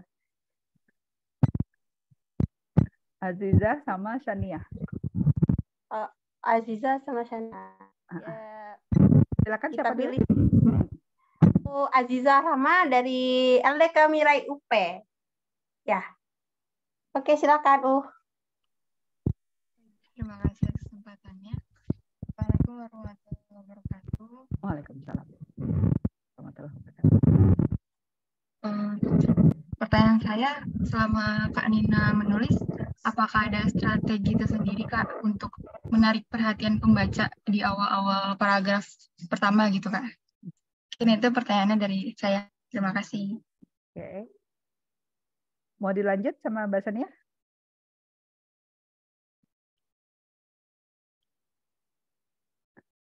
Mau dilanjut apa jawab dulu nih kita? Langsung jawab juga nggak apa-apa, Kak? Boleh, oke. Kalau strategi tersendiri, iya pastinya. Kita harus sadari ya, orang itu makin ke sini akan lebih sibuk bekerja, sibuk melakukan hal-hal lain dibandingkan untuk membaca. Jadi alangkah baiknya kalau kita pengen pembaca itu nongkrong, diem, baca, itu kita harus menulis hal-hal yang informatif buat dia gitu loh. Yang menarik kira-kira buat dia. Kita nggak tahu ya siapa ya, maksudnya misalnya apa sih yang lagi trending ya? Saya nggak terlalu banyak ngikutin perkembangan. Ya, tapi maksudnya secara teknis. Kalau strategi itu ya kita harus seperti saya tadi bilang, nge-blow up dulu yang kira-kira orang akan tertarik. Kayak misalnya tadi ini, kita topiknya adalah topik menulis. Tadi saya mengatakan bahwa tidak ada orang yang terlahir ahli. Ya kan? Dan itu berlaku untuk apapun, tidak hanya untuk urusan tulisan, tapi juga untuk hal-hal lain, untuk masak, untuk bersih-bersih, untuk apa lagi ya, profesi-profesi gitu loh. Nggak ada yang orang langsung bisa gitu, nggak ada. Nah, itu bisa jadi topik sebetulnya yang bisa dikembangkan dari lead yang tadi saya katakan. Lead itu yang tadi, tidak ada orang yang terlahir ahli, langsung ahli. Itu bisa di breakdown lagi tuh. Orang kan jadi tertarik kan, oh iya sih bener sih. Tapi konteksnya apa dulu nih? Nah, sebutin deh konteksnya. Kalau untuk tulis menulis, kuncinya adalah tulis apapun yang ada di pikiran, jangan takut salah, jangan takut dikritik. Terus bagaimana dengan gaya tulisan? Nanti akan ada sendiri, akan muncul sendiri. Nggak usah harus ngikutin gaya ini. Apa ya? Saya dulu kita sempat ngebahas sama teman-teman blogger nih ya. Kita blogger waktu itu ada satu komunitas, ada 12 orang, yang satu udah rahimahullah sudah meninggal. Yang dari 12 ini ada yang gaya tulisannya ada yang lucu, ada yang serius, ada yang romantis. Dan itu satu sama lain itu tidak saling mempengaruhi. Jadi kalau kita udah sering nulis, mau dibilang amatir kayak, mau dibilang profesional kayak gitu ya, itu gaya tulisan itu akan muncul sendiri. Nah, itu nanti dimasukkan ke ke strategi kita menulis. Kalau misalnya kita orangnya lucu, gaya tulisannya memang secara hati kita emang lucu, nanti kita akan menarik orang-orang yang memang bisa menikmati tulisan yang mengandung humor gitu loh. Itu salah satu strategi sih, dengan humor, dengan bahasa yang manis. Itu aja sih ya. Dan kalau di awal paragraf yang jelas harus dikasih dulu dagingnya gitu loh. Seperti tadi Mbak Mia bilang, daging semua. Iya, kasih dulu dagingnya. Nanti baru tulang-tulangnya gitu. Gitu ya Mbak Aziza. Apakah masih ada? Terima kasih. Mudah-mudahan puas ya.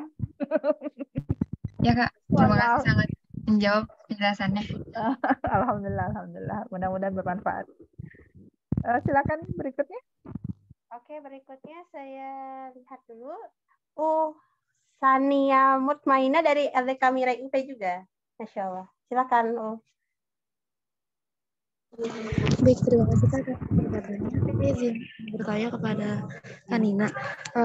Kan untuk dunia jurnalistik pernah mengalami di masa pemberedelan gitu ya, di mana ada intervensi pemerintah terhadap penulisan dari media-media. Nah, menurut Mbak Nina sendiri, kondisi dunia jurnalistik pada saat ini tuh seperti apa, dan jikalau terjadi adanya pemberedelan itu, bagaimana sikap kita sebagai penulis dan juga sebagai pendakwah untuk tetap memperjuangkan dunia penulisan gitu, Mbak. Terima kasih. Oke.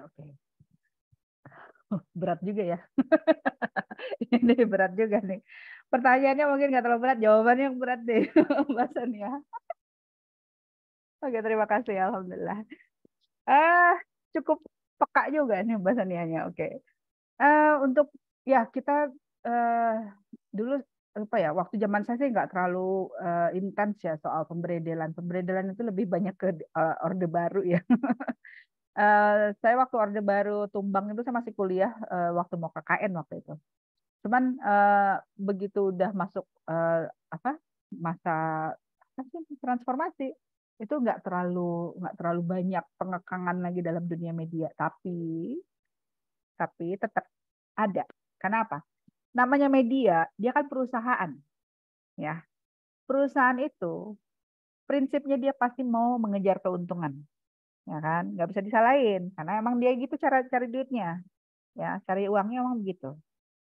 Jadi dia punya kebijakan-kebijakan tertentu yang mungkin bersinggungan dengan atasannya, yang investor, dalam hal ini investor yang punya uang, dengan komisarisnya, atau dengan temannya komisaris. Ini saya menceritakan pengalaman ya. Dulu itu saya pernah ngejar berita tentang BLBI, kasus yang di SP3-kan.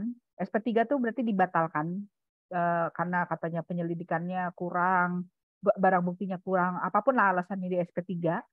Itu lalu saya angkatlah tulisan itu, dan itu juga atas bimbingan dari redaktur, karena nggak mungkin jurnalis, wartawan itu nggak mungkin jalan sendiri kalau nggak atas arahan dari redaktur ya, dari editornya. Nah, jadi redaktur waktu itu minta lo nyari ini, lo cari di lapangan, cari di Kejaksaan Agung, cari di di MPR DPR, cari di Polda atau Mabes Polri sekalian. Oke, cari, dapat informasinya. Dapat begini. Kemudian begitu udah kita tulis, udah bagus nih, di take down. Kan kita ada proses ya. Kita nulis itu sampai, kita deadline ini jam 7 kalau untuk wartawan. Karena kita kan harian pagi udah harus tayang. Jam 7 itu udah deadline, harus masuk ke layout. Jadi kalau dari wartawannya sendiri jam 5 udah harus setor tulisan. Diperiksalah sama redaktur. Redaktur kan karena dia udah order ke kita, itu ya udah, oke Nin, udah gue tambahin. Sama dia tambahin tulisannya gitu ya. Oke. Terus kita baca bersama, oke Bang, setuju nih. Jadi besok kalau misalnya saya datang lagi ke Kejaksaan Agung atau ke MPR atau ke Mabes Polri, kalau saya ditanyain, lo kemarin nulis begini-gini, saya udah tahu, gitu kan? Karena kita udah sepakat. Oke. Terus sudah naiklah dari layout udah oke, naik ke dummy. Jadi kalau habis namanya media koran itu, habis kita di layout selesai, itu dicetak dummy-nya untuk dicetak di percetakan media gitu ya. Nah, begitu quality control, si bos datang dong, baca, turunin ini. Gak jadi. Kenapa? Karena bersinggungan dengan teman gue. Teman gue yang kena kasusnya ini nih. Janganlah lo angkat-angkat itu tulisan. Itu terjadi. Dan itu 2004. Kesel karena apa? Itu adalah hasil kerja saya tuh udah istilahnya gerilya itu minggu gitu loh. Di apa ya? Saya nggak fokus ke situ. Maksudnya saya sambil ada ngambil berita lain. Tapi ini tugas lo nih, minggu ini lo harus dapat nih. Gitu dulu redaktur itu ngasih taunya begitu. Oke, udah dapat kan kita masukin gitu ya. Terus pas dibaca sama si bos, turunin dong. Itu asli nggak tayang. Dan akhirnya kan kita jadi kecil hati ya. Gue jadi ngerasa cacat nih jadi wartawan gitu ya. Kerja gue padahal ini bagus bahannya, tulisannya tuh bagus. Dan sebenarnya nggak nyinggung, nggak nyebut nama. Hanya karena kasusnya itu bersinggungan dengan temannya si bos. Jadi harus di take down. Cuman si bos bilang, ya lo kalau lo itu naik, gue nggak bisa dapat duit dari ini dong. Oh, berarti dia masih termasuk investor. Gitu. Mau nggak mau, teman-teman, kalau kayak gitu, dengan rasa menyesal kita harus mengikuti. Kalau kita kerja sama perusahaan seperti itu. Tapi jujur, waktu itu saya sempat down, karena saya jadi ngerasa profesi saya diremehkan. Tapi apa daya, yang punya duit lebih berkuasa. Dan saya juga digaji sama dia gitu loh kasarnya. Jadi mau nggak mau kita harus bisa kompromi dan harus bisa apa yang sudah kita dapatkan informasi itu kan kita nggak bisa posting lagi di blog pribadi gitu loh. Nanti digugat, nggak boleh gitu ya. Itu kan jadi hak milik, hak ciptanya media tersebut. Jadi harusnya kita nggak boleh mengungkapkan. Makanya kenapa? Wartawan itu walaupun dia sudah dia punya blog pribadi juga, tapi apa yang dia tulis di lapangan itu yang dipublikasikan di medianya itu nggak akan ditulis di blog dia. Biasanya itu etikanya seperti itu. Gitu. Nah, terus apa yang harus kita lakukan sebagai pendakwah terutama? Kita bisa ngambil intisarinya, hikmahnya. Kita nggak usah ngomongin kasusnya, tapi kita bisa ngomongin betapa media kita itu terrepresi dalam urusan seperti itu. Sayang sekali. Kita menggembar-gemborkan soal kebebasan pers, tapi dikekang oleh perusahaan. Itu boleh ngomongin hal seperti itu, tapi gunakan bahasa yang lembut, yang tidak bikin orang langsung kebakaran jenggot gitu. Teman-teman gimana caranya? Bisa pelan-pelan. Pertama harus kita kalem dulu. Jangan nulis dengan amarah, jangan nulis dengan kesal. Itu penting. Jangan nulis dengan apa ya? Kalau dalam hidup kan kita bilang jangan memutuskan ketika kita sedang marah. Sama nulis juga. Jangan nulis ketika kita sedang marah, ketika sedang jengkel, ketika sedang panas. Jangan. Kalem dulu, ngopi dulu, makan pisang goreng dulu, nongkrong dulu di toilet, gitu ya. Kemudian baru oke, saya udah nemu caranya nulis yang lembut, tetap topiknya ini, dan bisa jadi pelajaran untuk yang lain.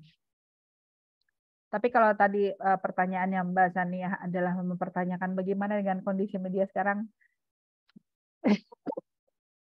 saya bisa bilang, mohon maaf, saya wartawan angkatan 2000 awal, kita masih sangat menjunjung yang namanya etika jurnalistik. Sorry, biar lewat dulu yang dagang. Oke, udah lewat. Oke. Kita dulu itu, mohon maaf, kita sangat menjunjung yang namanya etika jurnalistik. Kenapa itu etika jurnalistik? Jangan menyerang pribadi.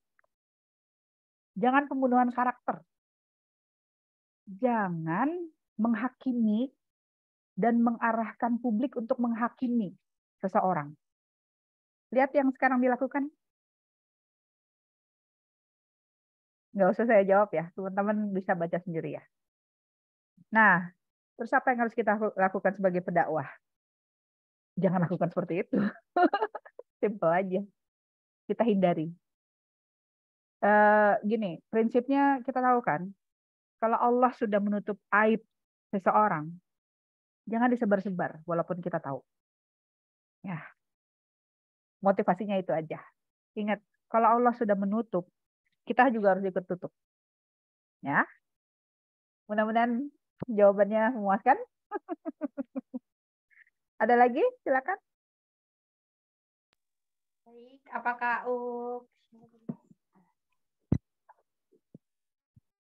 Gimana Mbak Sonia? Udah puas?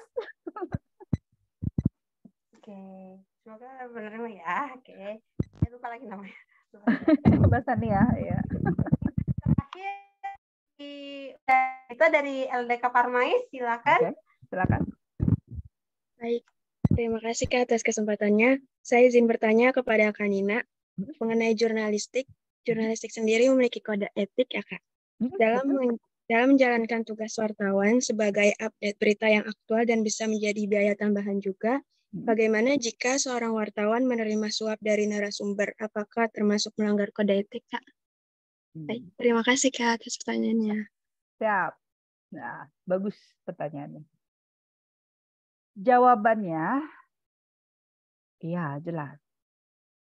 Kalau dia menerima suap supaya tidak ditulis beritanya, tanda tanya. Tanda tanya kenapa? Istilahnya gini, dulu saya ingat banget pemret saya itu bilang ke saya, Nen, kita namanya wartawan, media ini hanya nama kantor. Waktu itu saya Harian Jakarta ini, Nen, hanya nama doang. Tapi lu profesi lo itu melekat di diri lo selamanya. Gitu. Jadi jangan melacur. Maaf, keras bahasa saya. Jangan melacur.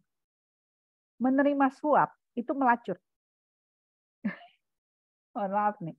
Beda kalau anggaran ya. Itu beda. Anggaran misalnya teman-teman wartawan diundang, ya kan? Teman-teman diundang untuk nulis.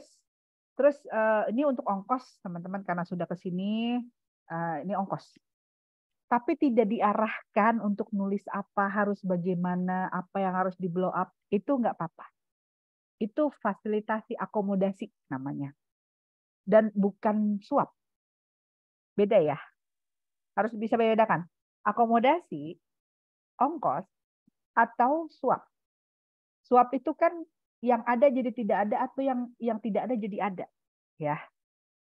Nah, tapi juga ada wartawan-wartawan seperti Kompas, ini real ya, saya lihat sendiri ya, Kompas, Tempo, karena dia sangat ketat untuk urusan itu, walaupun dia dikasih akomodasi dia nggak ngambil.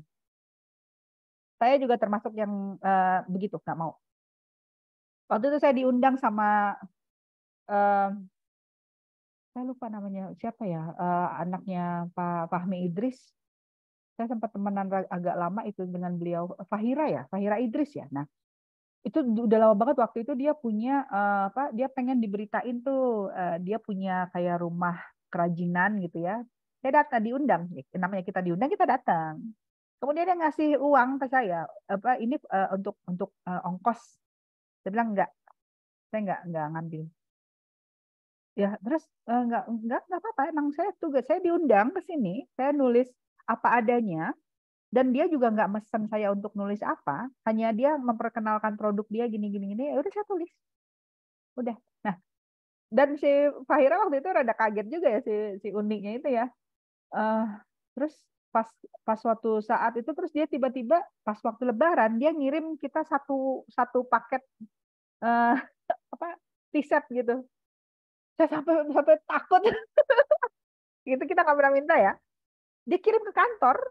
Dia senang karena beritanya sudah tayang dan sesuai harapannya. Padahal nggak diarahkan gitu ya. Saya tulis apa adanya aja gitu sesuai yang diundang, apa yang saya lihat dan udah. Dan kan wartawan nggak boleh beropini ya kan. Jadi saya tulis apa adanya aja. Nah dia senang karena udah terbantu terpublikasi gitu ininya rumah kreatifnya itu. Kemudian waktu Lebaran itu dia ngirim t-shirt, saya sampai ketakutan itu. Saya ngomong sama redaktur saya almarhum, Pak gimana? Terus redaktur saya bilang, ya udah nih kalau ini rezeki, bukan suap, bukan gratifikasi. Dia hanya ngirim buat lo dan ditujukannya nama saya. Terus saya bilang, udahlah kita pakai aja deh buat di kantor. Enggak, udah bawa aja. Di kantor juga lu malah percuma, nggak jadi apa-apa. Udah bawa aja. Nah, itu bukan suap. Ya, kalau itu kadang-kadang rezeki. Kalau kan kita nggak pernah minta. Kalau suap itu kan kita ada tarif. Ya kan? Tarif segini lah, Pak. Nanti nggak ditulisnya ada bagus lah. Itu jangan. Itu dosa. Kan tahu ya teman-teman, ada dalil soal suap menyuap, itu kan dosa. Yang memberi suap dosa, yang menerima suap juga dosa, gitu ya. Jadi kalau ngomongin bodrek, ngomongin wartawan-wartawan yang disuap, itu dulu teman-teman saya itu bisa ngelihat karena saya bukan tipe wartawan yang bisa disuap atau yang ngikut dikte orang. Itu kebetulan waktu itu saya ini ingat ini pengalaman. Saya waktu itu baru pertama kali menginjak Polda Metro Jaya gitu di ruang wartawan. Terus saya langsung dideketin sama wartawan lah ya, ngobrol-ngobrol. Terus ada teman saya yang dari pos kota nih. Dia bilang, "Nen sini." Gitu. Karena dia ngelihat saya selama seminggu itu di approach terus sama orang tersebut gitu ya. Dia manggil cewek, Mbak Rina dulu namanya, orang pos kota. "Nen sini. Gue ngelihat lu bukan wartawan bodrek ya. Gue cuma mau bilang, itu orang bodrek. Terserah lo mau tetap gaul sama dia atau jauhin."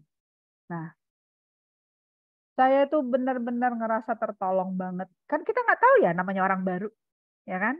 Tapi ada orang yang datengin kita, ngingetin kita, ngelindungin. Itu cara Allah melindungi kita ya.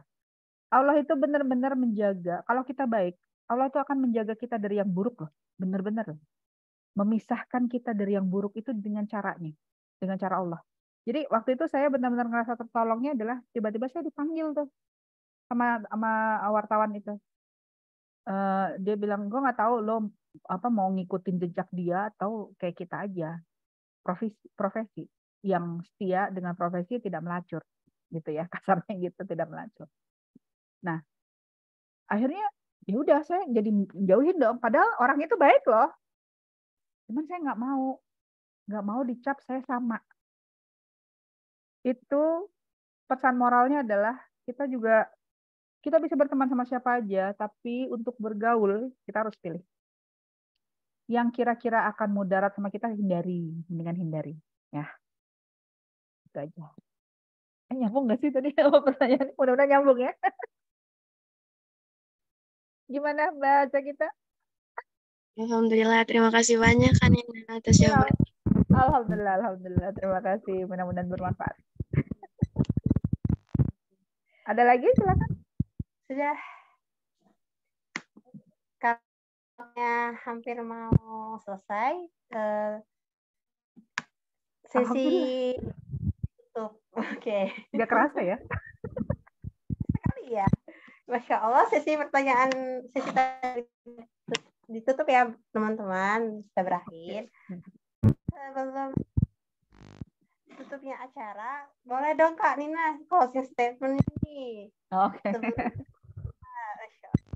Oke, sip. Closing statement-nya, alhamdulillah. Terima kasih teman-teman sudah hadir di sini, bersedia mendengarkan celoteh saya.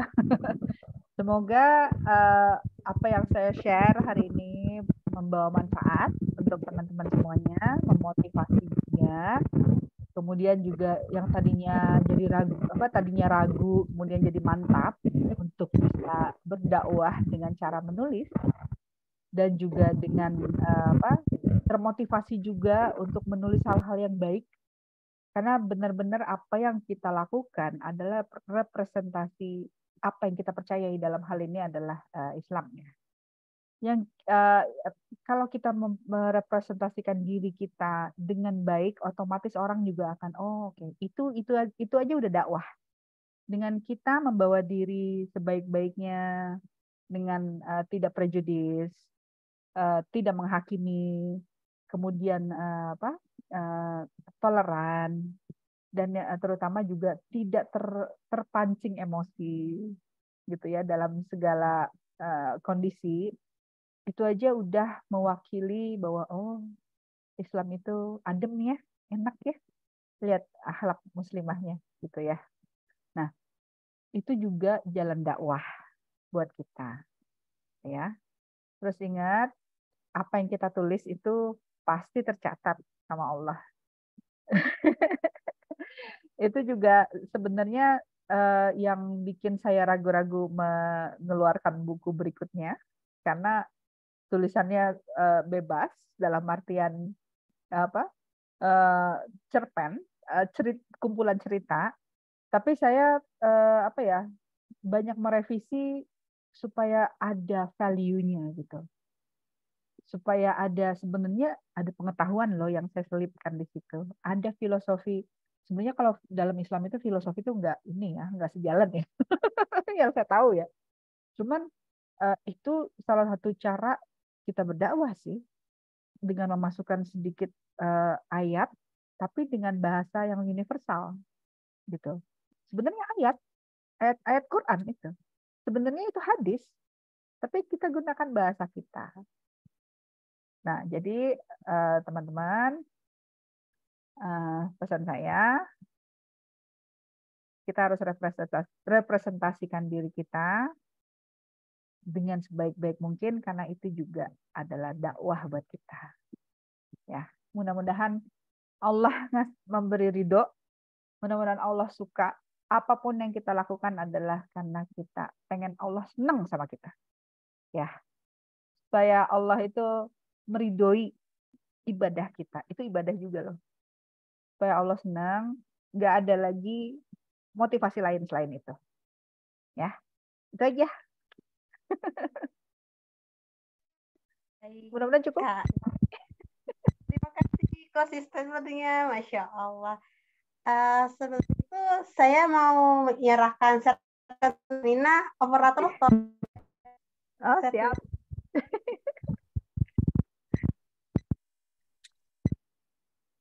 Gimana nih? Operator.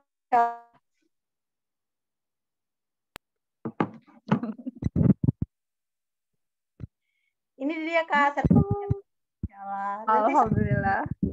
Nah. Tuh cantiknya, makasih ya. Kembali Kak. Mudah-mudahan barokah buat kita semua. Amin.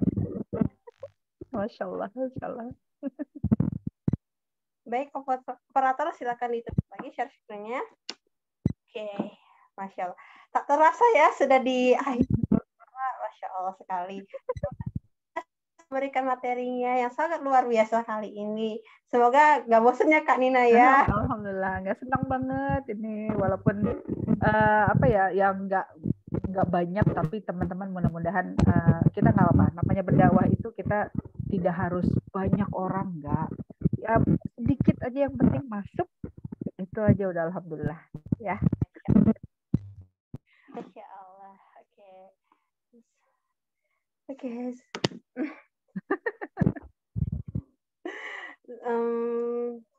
Sebelum ditutup, saya ada sedikit pantun nih. Mas gimana ya? jalan-jalan ke Bogor, beli Cakep. talas. Saya Mia Sria, pamit undur diri. Saya akhiri dengan wassalamualaikum warahmatullahi wabarakatuh. Waalaikumsalam warahmatullahi wabarakatuh. Waalaikumsalam warahmatullahi wabarakatuh. Mau foto bersama dulu kita? Iya, betul. Kita ada foto bersama dulu. Let's go. Boleh mungkin Di-unpin dulu aja biar kelihatan semua galerinya. sebagai operator. Kasih aba-aba ya, Kak Eva.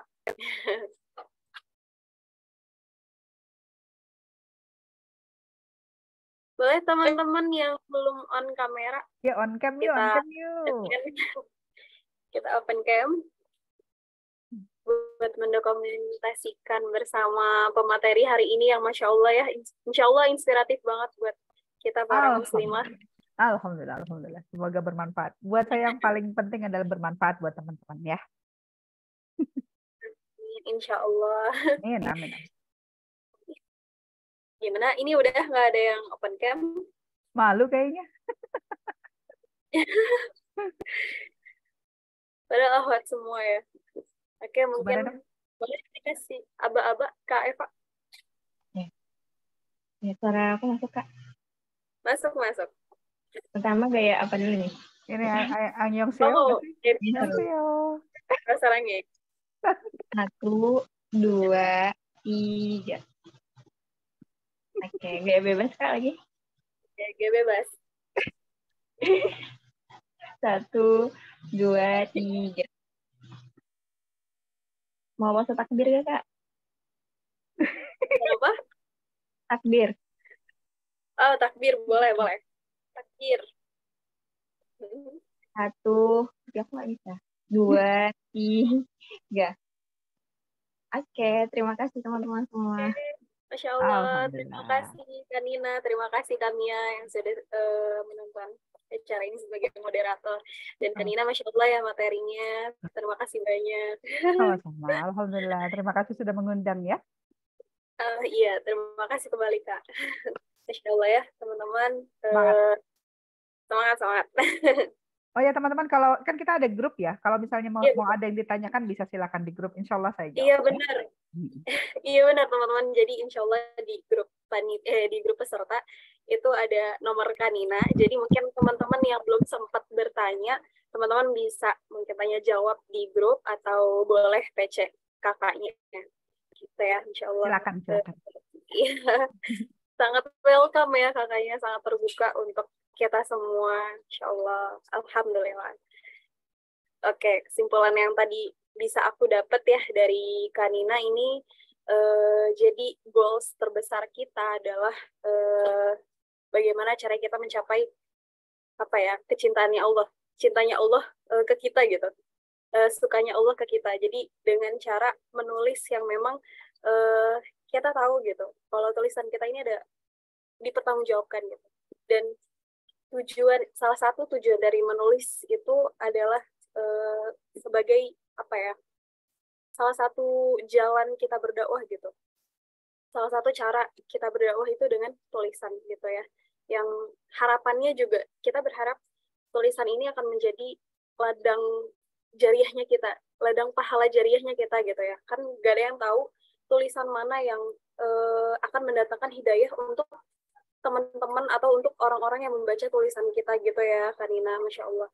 Semoga dari sini kita semakin termotivasi untuk bisa menulis, untuk memulai tulisan-tulisan yang membawakan keberkahan, membawakan mungkin hidayah atau kecintaan seorang hamba kepada penciptanya gitu ya, teman-teman. Oke, dan acara ini, Masya Allah ya, sudah di akhir. Sebelumnya aku mau ngingetin teman-teman kalau nanti dari Komisi CFSLDK Jarebek mau ada challenge. Challenge-nya itu tulisan. Jadi nanti teman-teman diarahkan untuk menulis. Nanti insya Allah ada bukletnya. Temanya apa aja di situ nanti teman-teman bisa pilih. Ketentuan-ketentuannya juga di situ ada. Nah, nanti yang terbaik yang bisa diposting di websitenya FSLDK Indonesia. atau Puskomnas gitu ya. Jadi di atasnya FSLDK Jardebek itu ada FSLDK Indonesia Kanina yang lebih mencakup se-Indonesia gitu. Seperti itu. Jadi semoga teman-teman termotivasi ya buat bisa menulis. Oke, akhirul kalam mungkin itu boleh saja. boleh ikut dong saya ya. Masya Allah. Boleh mungkin Kak. Keren banget. Boleh. Jauh, udah jangan. Iya ya. Masya Allah. Aduh. Iya, nanti gimana nanti deh. Nanti yang kabarin. Gitu. Mungkin dokumentasi sudah tadi. Mungkin selanjutnya mari kita tutup dengan doa yang insya Allah akan dipimpin oleh saudari Cynthia. Padanya kami persilakan untuk memimpin doa penutup. Ya, baik. Assalamualaikum warahmatullahi wabarakatuh. Sebelumnya kan ya di rumah sedang ada renovasi rumah, jadi mungkin nanti kita doanya diiringi sama suara-suara dari tukang ya. Oh, Masya Allah. Siap-siap nggak apa-apa. Bismillahirrahmanirrahim.